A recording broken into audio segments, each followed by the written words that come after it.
Mudik adalah program pemerataan ekonomi terbesar, tercepat, dan paling organik di negeri ini. Kenapa organik? Dari pergerakan itu, menurut data Kamar Dagang dan Industri atau Kadin Indonesia, diproyeksikan perputaran uang selama mudik lebaran tahun ini mencapai angka yang fantastis, yaitu 189 triliun rupiah. Pertanyaannya, dari mana uang sebanyak itu? Kalau situasi ekonomi rawan stagnan setelah lebaran, apa yang harus kita lakukan?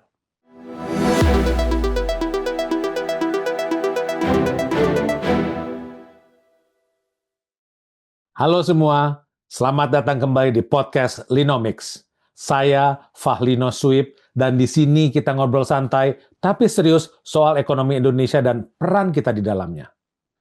Tidak terasa, kita telah berada di penghujung bulan puasa dan kita semua telah bersiap untuk merayakan Hari Raya Lebaran.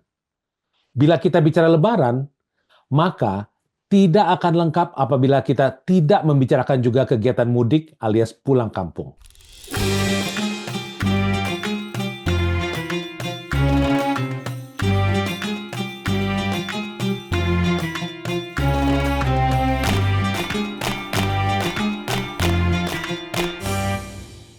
Nah, di episode kali ini, kita akan membahas ekonomi mudik. Kita akan bicara bagaimana tradisi mudik akan memberikan kontribusi yang signifikan kepada perekonomian dan gejala ekonomi apa yang harus kita antisipasi setelah Lebaran usai nanti. Bila kita pakai kacamata ekonomi makro, mudik bukan sekedar tradisi atau kewajiban untuk nengok orang tua atau keluarga di kampung halaman. Mudik adalah program pemerataan ekonomi terbesar, tercepat, dan paling organik di negeri ini. Kenapa organik? Karena kegiatan ini digerakkan langsung oleh rakyat, bukan dari program pemerintah. Artinya, pemerintah tidak perlu repot-repot bikin satgas. Rakyat sendiri yang dengan sukarela akan mendistribusikan kekayaannya. Berdasarkan data dari Kementerian Perhubungan, potensi pergerakan masyarakat kita selama musim mudik diperkirakan mencapai 143 juta orang. Bayangkan, itu setara dengan 50% dari total populasi Indonesia. Artinya, setengah penduduk negara ini akan bergerak di waktu yang hampir bersamaan.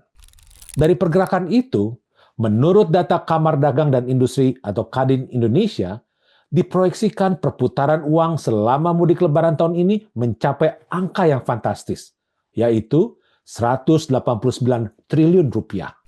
Pertanyaannya, dari mana uang sebanyak itu? Jawabannya, dari keringat kita semua pastinya. Anggaran THR untuk ASN, TNI, Polri tembus hingga 65 triliun rupiah. THR dari sektor swasta diperkirakan mencapai 124 triliun rupiah. Teman-teman ojol dan kurir juga dapat kecipratan bonus hari raya yang estimasinya mencapai 220 miliar rupiah. Jadi, bila dari 143 juta pemudik diasumsikan adalah sekitar 36 juta keluarga dan total perputaran uang selama musim mudik adalah 189 triliun rupiah, maka rata-rata satu keluarga membawa uang tunai sekitar 5 juta rupiah untuk dibawa pulang. Uang inilah yang jadi bensin utama penggerak ekonomi kuartal pertama di tahun 2026 yang diprediksi pemerintah bisa tumbuh sampai 5,5%.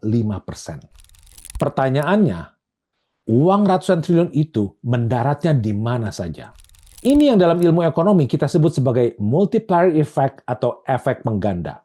Dan perputaran ini punya anatomi atau lapisannya sendiri.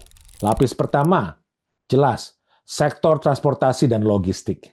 Dari diskon tiket yang disubsidi pemerintah sampai ratusan miliar, pembelian bensin, bayar tol, tiket pesawat, kereta, dan kapal laut. Uang di lapis pertama ini mayoritas masih berputar di perusahaan-perusahaan besar, BUMN, dan operator jalan tol. Ekonomi mudik baru terasa di lapis kedua, yaitu ketika para pemudik mulai capek nyetir dan mampir di rest area atau warung pinggir jalan.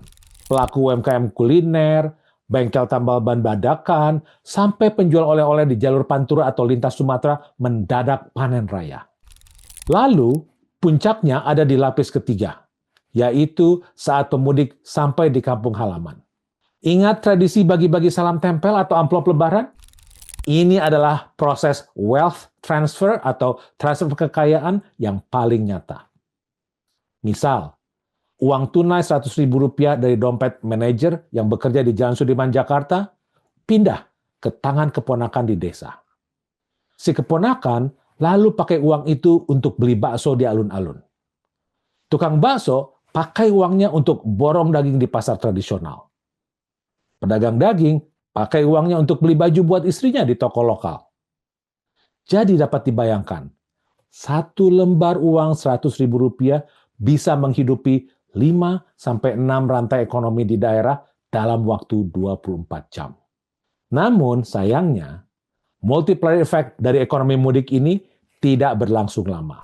Layaknya kembang api, meledak terang benderang, sangat indah, tapi cepat sekali hilang di telan malam. Inilah tantangan terbesar ekonomi Indonesia usai Lebaran nanti. Laporan terbaru dari survei LPM Fakultas Ekonomi Bisnis UI dan para ekonom memperingatkan kita. Kuartal kedua tahun 2026, ekonomi kita diproyeksi mengalami perlambatan atau bahkan stagnan. Kenapa bisa begitu? Ada dua faktor utama, yaitu faktor internal dan faktor eksternal. Secara internal, kita mengalami yang namanya kegagalan consumption smoothing.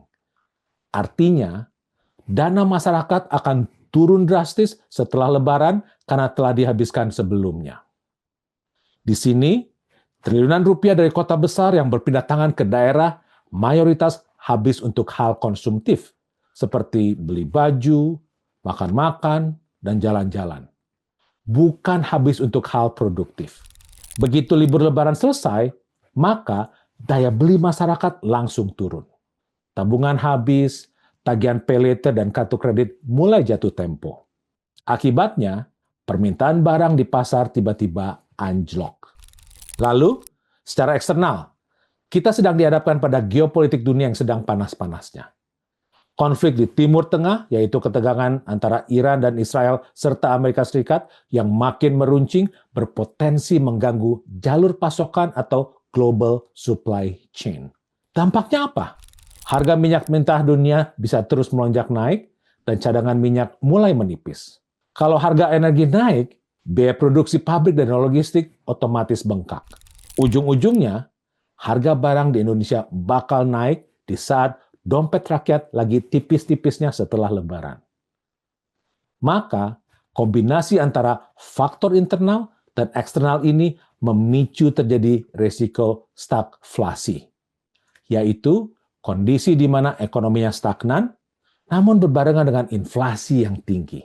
Pertanyaannya sekarang, kalau situasi ekonomi rawan stagnan setelah Lebaran, apa yang harus kita lakukan? Pertama, untuk pemerintah. Mereka harus sangat hati-hati mengelola anggaran negara atau APBN di kuartal 2 ini.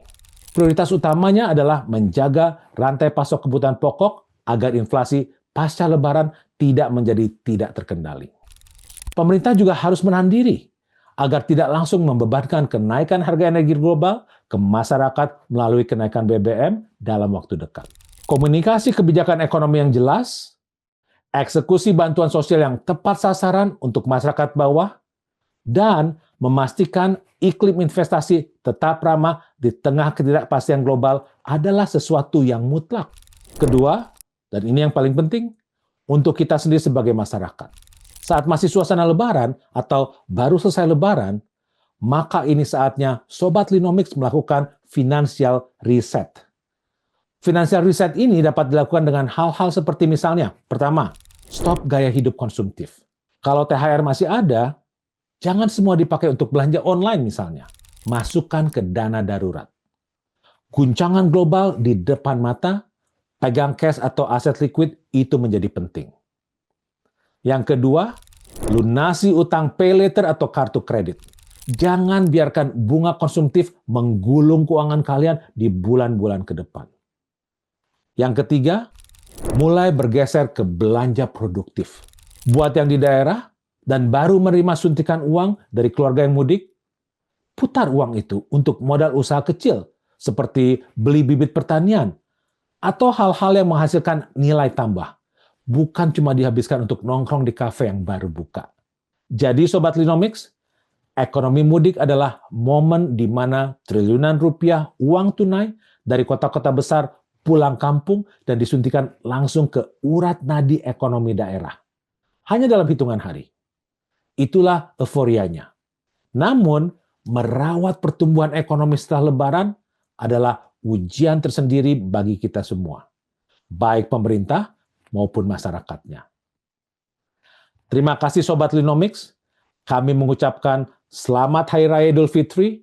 Mohon maaf lahir dan batin. Selamat merayakan Lebaran dan berkumpul bersama keluarga semuanya. Tetap semangat, tetap optimis. Sampai jumpa di episode berikutnya. Saya Fahlino Suib.